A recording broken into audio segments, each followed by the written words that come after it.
భవన నిర్మాణ కార్మికులు మరి రిజిస్ట్రేషన్లు గత సంక్షేమ పథకాలని తీసేయడం వల్ల గత ప్రభుత్వం రిజిస్ట్రేషన్లు చేయించుకోవట్లే. మరి అందరూ కూడా భవన నిర్మాణ కార్మికులు అంటే ఒక తాపీ మేస్త్రి, వడ్ర మేస్త్రి ఇవే కాకుండా మీరు అందరూ గుర్తించాలి, ఇసుక ర్యాంపుల్లో పనిచేసే వాళ్ళందరూ కూడా భవన నిర్మాణ కార్మికుల్లోకి వస్తారు.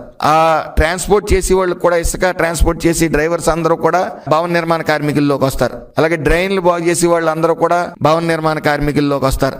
అలాగే అనేక 57 రకాల వాళ్ళందరూ కూడా మైన్స్ లో పనిచేసే వాళ్ళు కూడా భవన నిర్మాణ కార్మికుల్లోకి వస్తారు. కాబట్టి దయచేసి ఈ భవన నిర్మాణ కార్మికుల రిజిస్ట్రేషన్ పెరగవలసిన పరిస్థితి ఉంది. మనమిత్ర యాప్ ద్వారా కానీ, మీరు లేబర్ ఆఫీసర్ గారి దగ్గరికి వెళ్ళటం ద్వారా కానీ ఈ వెంటనే అంటే ఒక వ్యక్తి రోడ్లు వేసే వాళ్ళందరూ కూడా లేబర్ అందరూ కూడా ఈ భవన నిర్మాణ కార్మికుల్లోకి వస్తారు.